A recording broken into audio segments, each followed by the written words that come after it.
Emergency fund. Everybody's got one, right? It's fully funded. I wouldn't say fully, but it's definitely there. Good. So let's intertwine this a little bit with last week with budgets. So with the budget, right, we sort of laid everything out, but an emergency fund for savings, right? Kind of said, let's sort of park that, but then we said, let's get, our budget in order. And again, for a lot of people, maybe not in the but for a lot of people, they're still sort of paycheck to paycheck. They can't quite make the extra. But when you do get to the place for an extra, you have to be very intentional about this, right? Because you can't have all these extra expenses, the coffee's out, the going out to dinner all the time, and not have an emergency fund, right? Mm-hmm. But then expect to somehow fund an emergency fund. So you gotta find a way to have that discipline. And the other thing, just encouraging y'all, is it's God works in seasons, right? Everybody gets that. That's just how it is. When you make a decision, even coming to the class is a decision that, okay, God, I want to change, what's going to happen in the seasons coming up. Because if you can start to implement disciplines that you didn't have when you walked in the door, but when you walk out of the door, right, we have all these other disciplines, whether it's reducing your expenses, the side hustle she was talking about, like doing something else, and or, hey, I'm gonna make savings a priority. So I'm not gonna do these things over here. Again, I love it. This was many years ago, but a lady was like, well, I go to Starbucks every day. And I was like, so what do you get? And she named off like this 6-name thing. And I said, well, how much is it? And she was like, it was almost $6.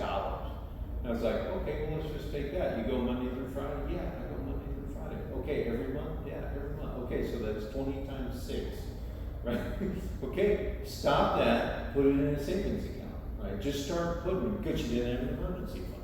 So I was like, just start putting that away, and you can create pretty quickly, hundreds of dollars within a couple of months. And you can have something. And again, many people have nothing that particular class. So we want to try and find a way. So if you're in the position with the budget that, no, I don't have a whole lot to save, start with something. It's kind of like tithing, okay? If I'm doing $0, $5 is more than 0. $10, right? And again, this all depends upon your income and what your percentage looks like. Let's start something.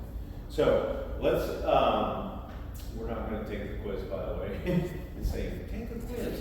So let's look a little bit at your notes here. The second page I'm going to circle back to, so you can just keep that. Where I want y'all to go for now is the page that looks like this right here. It's called Step 3, Calculating How Many Months. And really, they have a whole template page in here where you could do your own, like it's all blank. You just have to fill in the blanks for you. But I would, in my mind, it's easier to go, oh, okay, put yours to the side here or whatever, and kind of have something. This one to me is an easy example because, and I'm trying to get to the real numbers here. Let's go to the page that says Benjamin's Budget Emergency Fund. Is that the next page? Or the page after? Y'all know. Benjamin's Budget Emergency Fund. Should have a bunch of numbers. All of them. Y'all know that?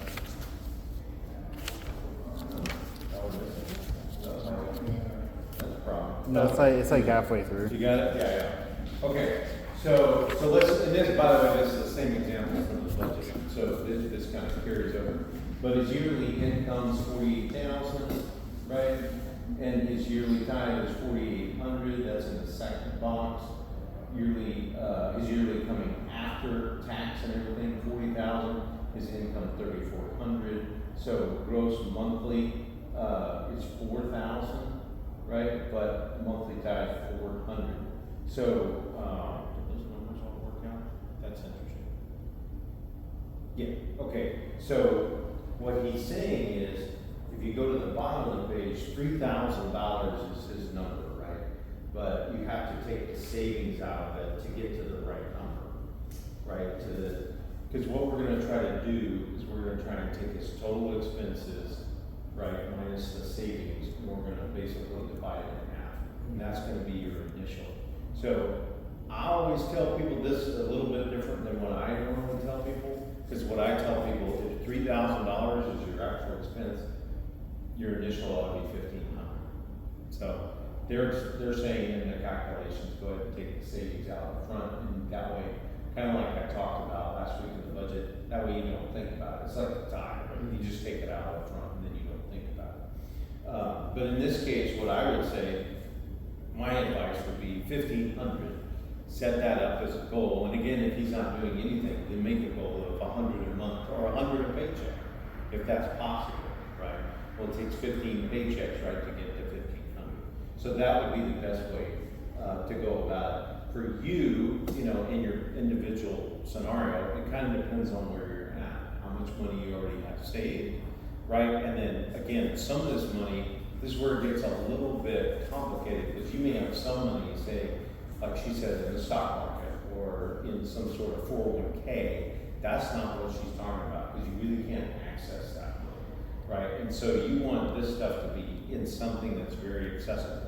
The one thing I would slightly disagree with is if you're in an ETF, something like a QQQ or a Standard & Poor's 500, one of those, you can pretty much get in and out of the money fast. And if you have an account that's set up to your bank account, you can move that quickly. I'm not saying or recommending you could do that, but remember the emergency funds, you should be able to somehow get from wherever it is today, pretty much next day or the day after, get it into your checking account, right? So it's easily accessible, 1 or 2 business days kind of thing. So what am I trying to say with that? You've got, to me, 2 options. You can do high yield savings account, which she brought up, and let me bring this up, because I just want to show you what I did. I just went out there today, maybe. Why does this always do this? I don't understand. Alright, sorry guys. I might have to put it right down to go to sleep. This is what I did today. There it is. So I went out and just said, give me the top 10 high yield savings accounts. SoFi is always number 1. Sort of my top of the line was, give me all the top high yield savings account. So the first one they brought up, and you can do this any way you want. You can also, if you have a bank that has a good high yield savings account, and I don't know many by the way, but there are banks out there, credit unions, things like that do have higher. But you can see here, for a limited time, they're giving you up to 6 months, an extra boost, if you will, they're calling it. But it's like incentive to get into, you know, in this case, SoFi, you know, they have a savings account you can get into. But 4.5% is not bad, especially for high yield savings right now. Remember, interest rates just got ticked down. So this is a really good deal. You can also, I think, depending on the amount you put in, they'll give you like up to a free $300. So if you're putting in, say, thousands of dollars, they'll say, oh, okay, you're putting in $1,000, here's $300 free dollars. So that really what that does is it almost modifies your interest, like for that one period, right? It gives you more interest. So these are interesting things. Again, it doesn't mean you may not like SoFi. You might want to do, you know, something else. Oh, what did I do? Sorry. Can I add a disclaimer to that as well? Yeah, go for it. So, they let you shop through different filters, right? You can search banks based on rating, Yeah. based on percent return, stuff like that. Be careful on what's called interest rate shopping. So you could sort it by which bank is returning the highest amount for the high yield savings. I would just add an asterisk and be careful with that, because just like any business, sometimes they can offer a short-term incentive, but is the actual integrity and structure of the bank could they withstand a downturn in the economy? So they could be providing a flash sale, but don't get it just because of this short-term boost that they may be offering. Right, so you probably never even heard of the name. Exactly. Right? So if Yeah, and this- a lot of these banks haven't, a lot of the newer banks, SoFi has, but like, some of the other ones, they haven't been around since they've been created since the 2028 banking crisis and such, so they haven't seen a downturn such as that, so, Yeah. yeah.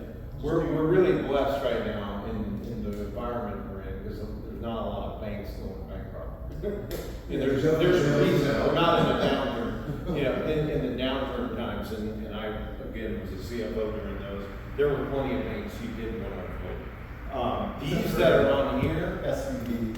you wouldn't want to, none of these would be one of the ones you need to avoid.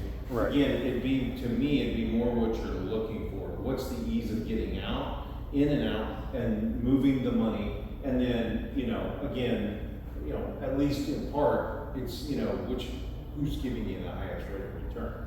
So I would focus on things like this. You can definitely do higher rated. Usually, sometimes higher rated can translate to better customer service. It's not a bad thing. It's right, if something goes weird, you want to know what's going on and you can get answers.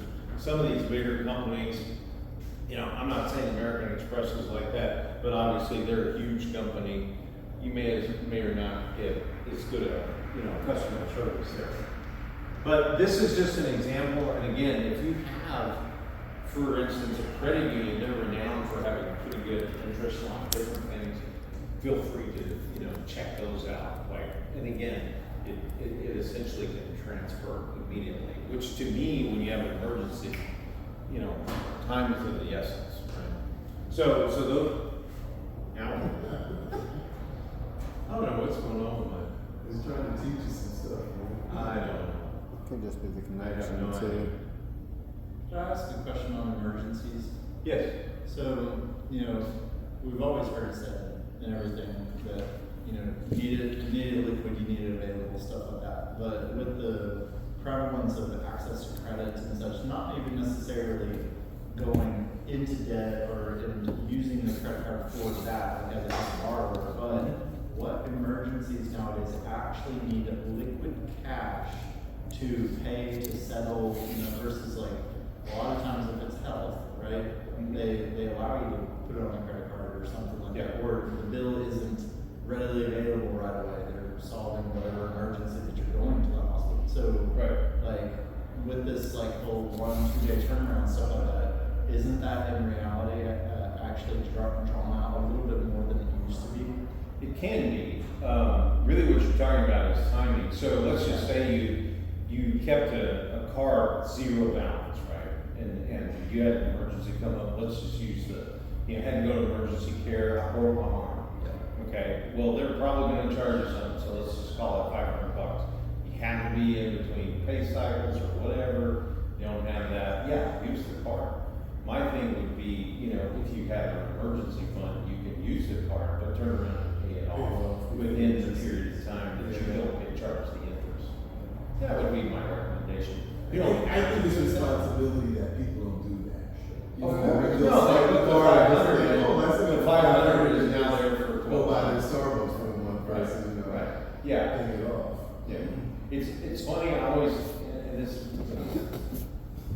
I was teaching people that they were pretty much using a credit card for like eating out every day and they never paid it down. And I was like, you know, you consumed that food is gone, and now you're in December, that food was eaten in January. You know, and I like to think about that. Those things don't add up, you know, if you're gonna consume it now, just pay for it, right? Now, there are some things, and we'll, again, Mike Collier, he's gonna come talk to y'all about next week about the housing thing, but that's a great example of it's completely the opposite, right? It's funny, my wife and I are looking for houses, and some of them were built before the 90s. I mean, 60s, 70s, 80s. 50s. I mean, these things have been around for forever, so. They're like, right, no, it's- right, oh, yeah, for sure. I mean, yeah, for like 1,200 square feet there. But anyway, yeah, those are the kinds of things, you know, we need to be looking at, that are longer term and involve debt and all of that kind of thing. So, one of the things you're kind of bringing up is what is an emergency? And I really do like this thing. It's worth going through a few of these. it's kind of, how do you judge whether something is an emergency or not? So, and I'm just gonna read a few of these, we're not gonna go through them all. But, you know, the first one right out of the chute is just what we're talking about. There's a medical issue for you, your spouse, and your child. Is that an emergency? Well, if you're going to the emergency room or you're going to one of these, you know, I call them the crack in the jack or the back, what is it, crack, jack on the box? Yeah. The little walk-in where you know, emergency rooms, they're so like, half the time if you have any kind of serious, it's like, oh, you gotta go out there. I just came in. I mean, and great for stitches and, you know, migraines and stuff like that, but the answer is, right, that'd be an emergency. I mean, yeah, I mean, you know, and again, it also depends on the size, I mean, and your insurance, that's another factor. Think about car insurance here. Car insurance, a lot of people have $500 deductibles or $1,000 deductibles in order to bring their rates down.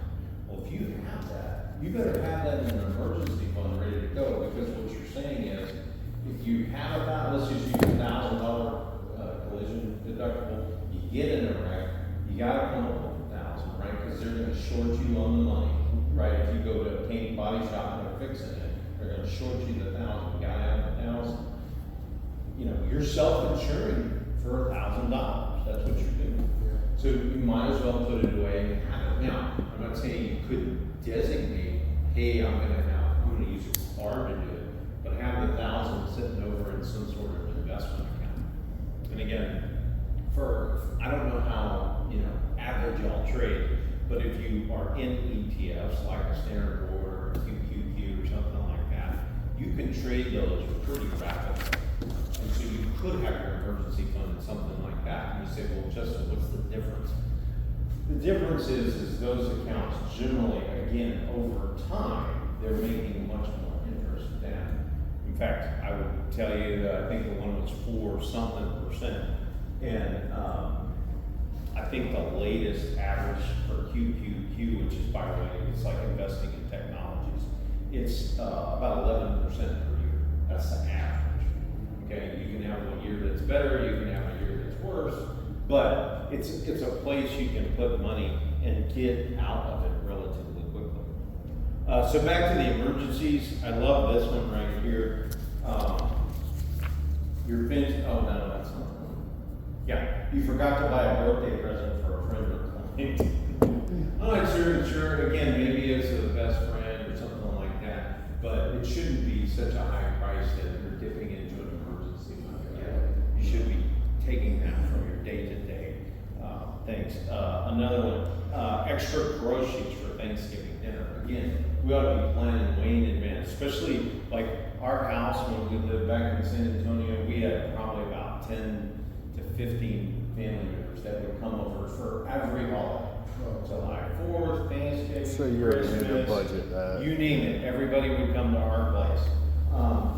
Not every time would we have to plan, but a lot of times, because we had so many people, we'd be spending $400 or $500. Yeah, You know? oh, yeah, easy. Yeah, so it was like, no, we need to adjust our spending this month, you know, more than the month before. What's that? Do you miss that? Of course I miss it. Yeah. Yeah, of course. What's interesting about, I don't miss it as much anymore, because now we have people that come over to our house that are here, we call them family. They're all from the church. Yeah. For the most part, I would say. So, but yeah, it's a different kind of family. Of course, yeah. But I always invite people over for my steaks, and, you know, I'm for Texas, what can I say? We're steak people. I'll just do one more. So, because this one actually happened to me. The garage door won't open and your car is stuck inside. So, it's actually happened to me. One day I went out and the garage window and I was like, oh, okay, well, I'll just go pull the handle. And so I go pull the handle. No, the spring had broken. Oh, that's Yeah, the heavy. spring, and it was weird because, you know, we closed it the night before. I never heard anything as far as I knew, you know, everything was working fine. But the spring broke. And I don't know if you've ever tried to lift a garage. Oh, yeah. Where the spring Heavy. broke. Yeah. They're like 400 pounds. Yeah. I couldn't, like, not even an inch. I couldn't really even get it off the ground. It was that heavy. And so, yeah, both our cars were stuck inside. And so we were like, you know, and we rent the house that we're in, so I'm like calling the landlord lady, which is like a management group. They're not in a hurry, you know. It's like, Nope. I'm like, no, you don't understand. My car's up. Oh, your car's stuck inside. Well, let me call. You know. So they did. They got the guy out there really quick, so I can't complain. But that actually happened to me. And yes, it's an emergency. I Now, think it's an emergency. yeah, in my case, I didn't have to pay a dime Oh, because it was wear and tear. The thing had been in there. The house was 12 years old, so it was, you know, it just broke, you know. And they paid for it. But I mean, yeah, I think it cost over $1,000 to put it over. So you know, I mean, if you did, that was mine, right? I'd been coming to the table with a grant. So anyway, these kinds of things, by the way, are super helpful for couples also to kind of like, because it's interesting, right? We all look at things in different. I mean, you may look at it and say, oh, well, yeah, that's an emergency. You may look at the same exact one and go, yeah. You know, but it's good. It's good discussion points. It's good talking points. Like an example of like a slight distinguishment on what would characterize that. Let's stick with your last example. Yeah. As an emergency versus, you know, maybe not an emergency. So let's say that the other spouse's vehicle is outside, right, and then one's inside. That might not classify as an emergency right away. It would definitely be an inconvenience. Oh, for sure. A heavy inconvenience. But so that's one example. And then another one is, let's say let's say both are inside, but if for you to get a next day service, Right. costs 3 times as much as the 3 days away service. Right. You know, It can happen, okay, it might be better to take the L and wait for a few days. It Right. still is an emergency, but it's always prudent to look at wisdom from Yeah. multiple angles. No, that's absolutely I'm true. Uber for that. Yeah. I'm Uber in there for 3 days. I'm telling you, you pay for speed and convenience, you pay for it. Oh, yeah. So, yeah, you just have to be ready for that. But again, these emergency funds are there just, I mean, totally for that. Let's talk a little bit about, do each of y'all all have an idea of like what you would, if you don't have one today, do you have an idea of like, hey, here's half my expenses? Now, y'all weren't here, but like, hopefully everybody went home from last week and said, oh, okay, I need to clean up my budget. It's funny, I did some consulting for a guy for free, you know, and he was here at the church, but he sent me the budget, and I couldn't make heads or tails. It seemed odd, like numbers were in different spots, like instead of being in a column, maybe somewhere here, it's over there. Finally call him, he goes, well, I sent you the latest budget I had. Well, when did you do it? 2023? I'm not kidding. I was like, well, that's like almost 2 years ago at that time. And he goes, well, I need to update it, then I'll send it to you. Never updated, never sent it again. but you know, and again, people get embarrassed about this kind of, it's not an embarrassment. It's just like anything in life, right? It's what's your next step that you're going to take. What is that next step? And it should be moving you closer to what you could do, right, to start building what we're talking about right now. Because margin is another building block to wealth, right? Because the more you build margin, the more you're actually building towards an investment portfolio. And that's where wealth can really start to kind of come home to roost, if you will. Like getting into your using X amount of your HSA every year to invest. I've seen that. That could be part of your investment portfolio. And there's definitely some tax advantages there. We can talk about that when we get into investments a little more.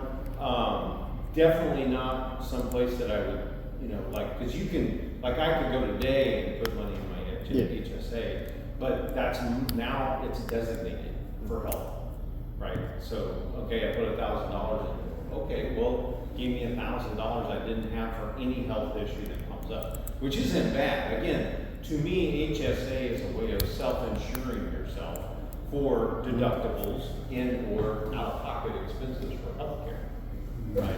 And a lot of people, for instance, a great use, like if you're like me and you're on I'm on heart medication, right? Right. So, and I know, and it's expensive, right? It's stupid expensive. I hit the deductible every year on this stupid stuff, right?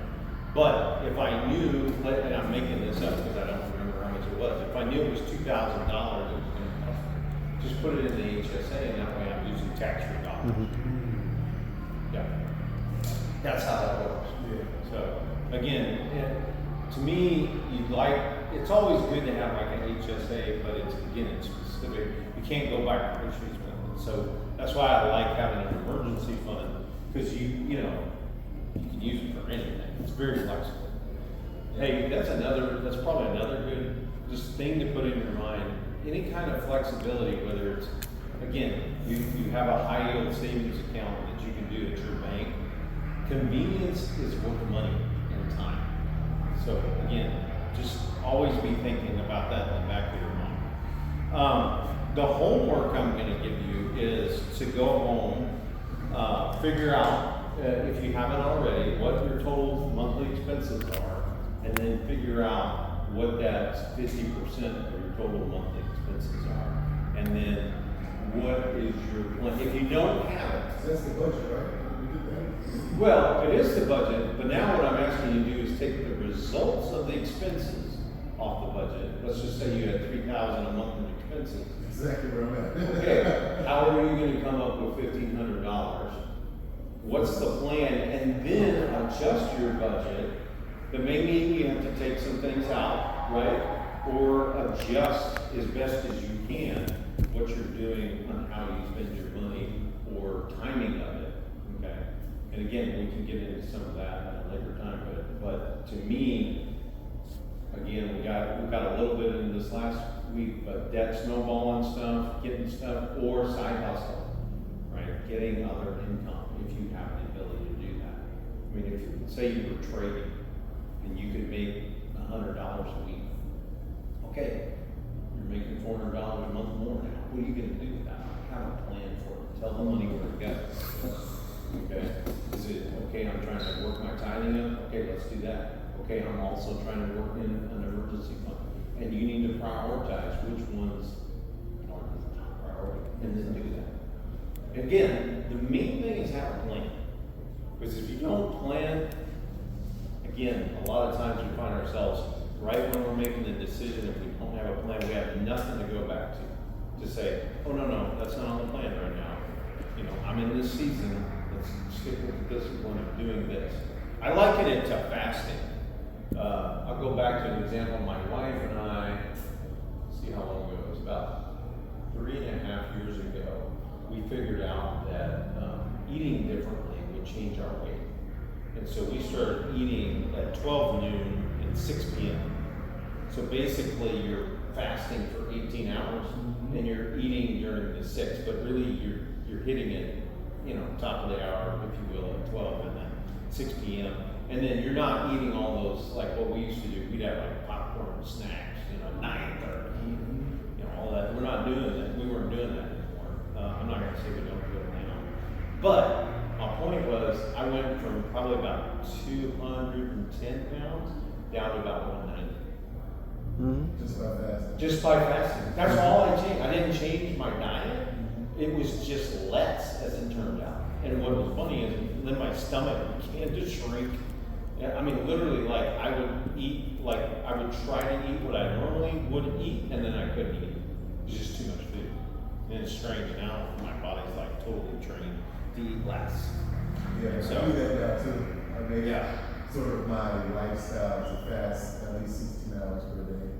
Yeah. Yeah. So let's circle back to this first, the second page, if you will, not the front page, but the second page here, it says partner discussion. And I'm not gonna have you partner, I'm just gonna ask them for just a few of us here.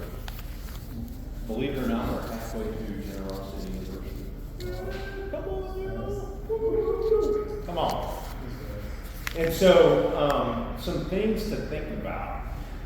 How has any of the things we've discussed changed? And it says here mindset. I would say change your habits or change what you're going to do. Is anything we've discussed so far, is it going to change what you're currently doing? What do you think? Oh yeah. Yeah? Yeah. I kind of feel like yours already has, just because you showed me your budget and you said you were going to go back and do something Yeah, I was working on tweaking it. So for my layout, I went and hit a bunch of the columns there, and I'm working on a couple things on the back end as well. Because I mean, I was the kind of person who I would work 40 plus hours a week. I'd go do. I mean, I'll tell you, I used to do DoorDash in Georgia just so I could pay for flight training. Because you know, flight training is expensive, especially what I was $250 an hour. You have to include fuel, so I do DoorDash. I'd be on call, and up in Georgia, Cumming, Georgia, I had a 45-minute call radius. So I'd be on just delivering food while I was doing that, and so, you know, I've been trying to limit my side work. So now I'm only working 2 jobs. I have the option for my third, and I haven't done that. So I've been lucky enough to do this, trying not to do that to increase the debt reduction. But I've been paying attention with some of the things, so I've been able to watch where I was spending where I shouldn't have been, Right. and then trying to decrease that. And I'm trying to get back into cooking at the house, even though I know I have to prep cook every Sunday if I don't, because how much I actually work. 'Cause by the time I leave at 6, I don't go home at 6 sometimes, 1800, 6:30. And if I go to the gym, it's even later. Right. So, How about you? Anything you're changing coming out so far? I think the vision aspect of my whole, you know, Where are you going? yeah, since this class started, has been something that has been eye-opening because I never really had a vision. Yeah. You know, I had a goal, financial goal, but not actual vision, you know? So Mhm. yeah, I think that was the one thing that definitely. Question for you, do you now have a better vision? Are you planning on putting that in writing? Like, is your budget reflecting what your vision is now? I never put it in writing, but I do have it in my head. Yeah, I should put it in writing, absolutely. Yeah. Yeah, absolutely. But two things I would say. One is, you know, when you write it down or you like change your budget to match your vision, then you have it in writing. But the second thing is, I would leave, you know, again, we all should be praying, right? Praying around our lives, praying around our finances. God help me, you know, lead me the right direction, make the right decisions. All of those things are critically important. I would lean on that when it comes to what would I put in writing. I would put a vision in writing, and I would put in, God, these are my prayers. These are my requests. These are my things I'm laying at your feet. And I would put those in writing. And the reason I would is because one day you're going to go back and look. And I'm telling you this from experience. And you're going to go, wow, he really got me through that. He really pointed me in the right direction. That's what you're going to find. And so I'm just telling you, these are 2 things I wish I had learned way long time ago. And it helps because what happens on the other side, let's say a year from now, you're looking back at that list and you see things that have sort of been checked off. It really encourages your heart to know that God is with you. Right? He's given you enough to point you in the right direction. He's given you wisdom. He's given you discernment. Oh, you know what? I didn't do that, or I didn't spend that, or I didn't go get my new car. I just fixed my old car. You know, whatever. God does a lot of things. He can speak to us, right? So I would say those are a couple of things I would do. So how about you guys? Anything so far you're seeing that might change kind of what we're doing now? I can answer for me, and then she chime in for herself. Because we're getting married in 2 weeks. Come on! Yeah. I love it. Yeah. So, as for me responding to this and stuff, I've eat, sleep, breathe this stuff for the past 10 years. So, what that does though is that's laying the foundation and going healthy in this new season. But all of this feels like a time to turn the page. And with that, you got to start writing in the new page.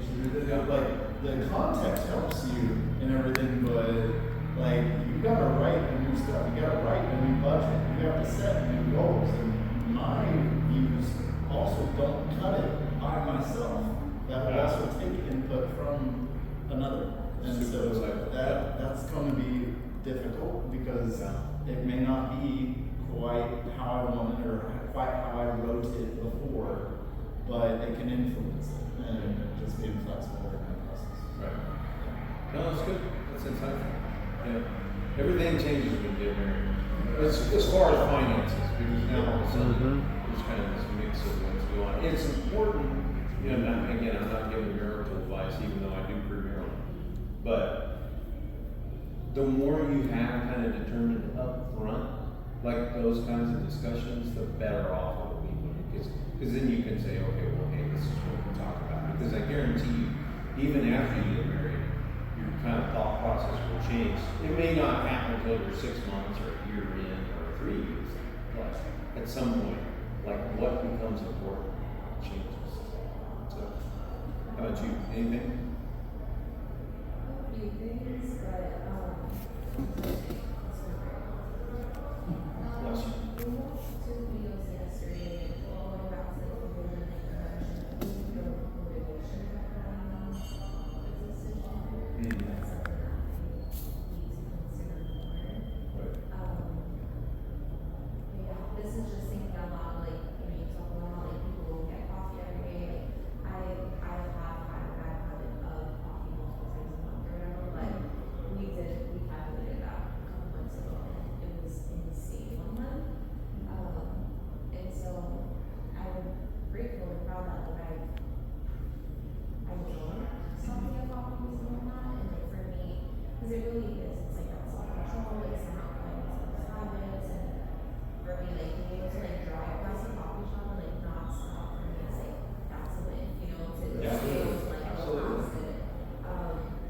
Yeah, I do like the emergency fund, like just initially starting it, thinking about building expenses that are not, because when I think about emergency fund, I was thinking wanted to support it for at least 6 months, you know? That's what I thought. But if you're getting started. That's what I'm saying. It's like have something. You just need to have something. Somewhere, so I appreciate that it makes it more attainable, you know, this year, or, you know, all my eggs are into a wedding, it's like figuring out what is the benefit or actually Right. saving. Start putting money back in. Right. Right. Now, and I wouldn't consider a wedding necessarily an emergency, but it sounds like to me you kind of have a wedding fund going on, which there's nothing wrong with that. That's a great idea. To be honest with you. Especially if your mom and dad are like, okay, I've got a budget, here it is, and of course, a lot of times they have this, and you want the wedding that looks like that. Yeah. That happened with. We know all too well. Yeah, that happened with my son. So my oldest son, when he got married, the parents were like, what's the right way to say it? They just weren't in a position to do anything to help her. She was embarrassed or whatever. She just was sheepish about the whole thing. And of course, my wife was like, no, my son's good, you know. So we did some things to cut corners, like we had the wedding at our church and then in charges, and we had one of the pastors there do the ceremony and some of those things. But right, we ended up, we paid for the meal, the location where we went afterward, you know, all of that stuff. So, but yeah, they were. That's the biggest chunk.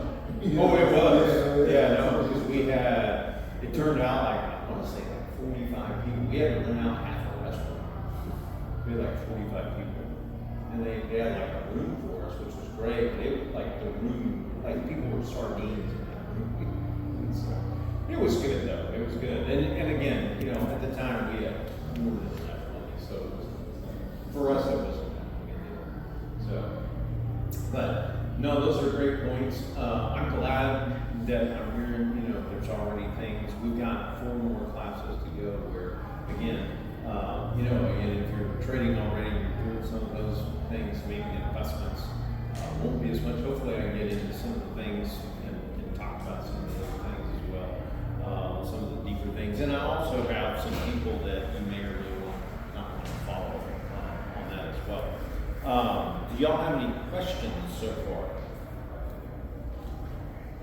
So margin is basically the cushion between your budget that you have set and your emergency fund that you have set. Correct. So that now you're able to use to build your.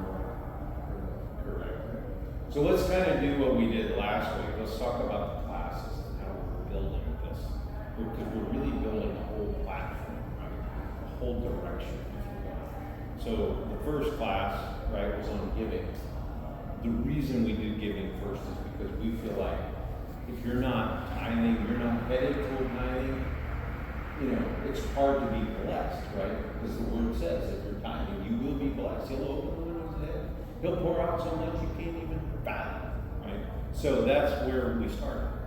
The second one we talked about the vision, right? And then the third one we talked about the budget and how that comes together is now that we're doing what God is telling us to do, okay, what else is God? What's the Holy Spirit speaking to you about where you're going to go? Let's use y'all as an example.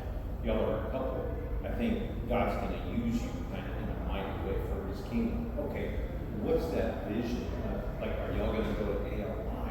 Are y'all going to do Bible studies together? Are y'all going to have a home group where you study with other couples? You know, what are those things, right, that you're going to put in place as part of your vision now? From a money perspective, your vision is going to be like, okay, God, if I'm going to do these things in the future as a couple engaged in the church, where do you want us to be? And generally speaking, way out here is generosity, right? This last one. It's going to talk about giving. It's going to be beyond giving. It's going to be beyond time. Like, what does that look like? And again, why do we want to get there? Well, that's what Jesus did, right? He gave it all. So, back to number 3, we did budgets. You can't really take the next step without knowing what you're doing now, right? It's the airplane, right? In order to know where you're going, don't you know where you need to take off from? Or where you're taking off from? What direction? Right, because otherwise, how do you put the plane towards where you're getting? You're totally confused if you don't have the 2 things. So start with where are you now? That's the budget. And a lot of people have never started with it. They don't know nothing. Right? And now you have something, or you can have something. And then you take the budget and you say, okay, now how do I lower this down and get a margin? And the margin is what creates the ability to invest, right? The ability to build up, the ability to buy a house, right? All these bigger asset purchases that you're going to talk about too. The other thing, which will circle back after this next week, because Mike's going to we'll talk about debt. So if you're in debt or you want to understand debt a little better, it's a perfect follow-up to Mike's.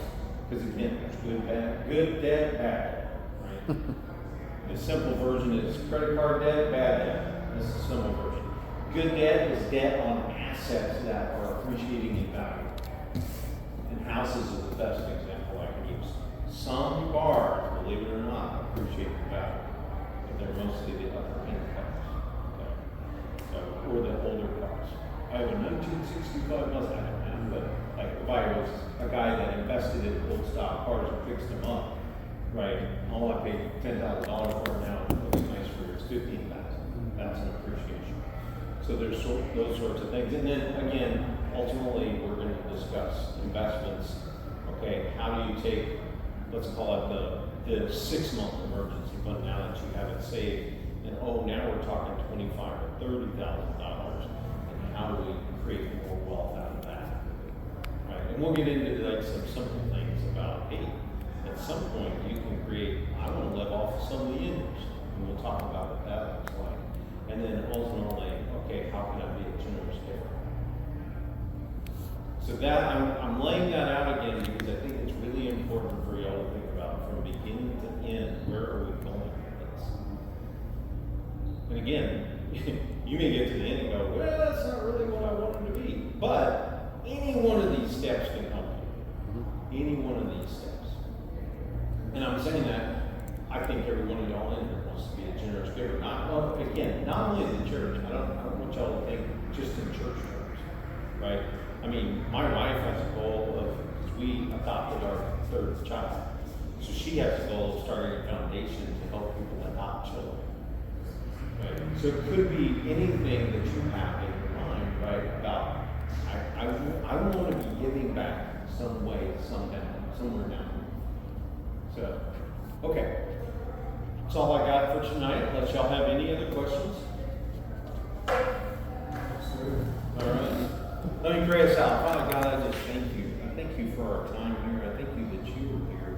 Father, keep touching everyone's heart, Father, including my own. Father, give me wisdom and discernment to speak your words, your passion, your love for them.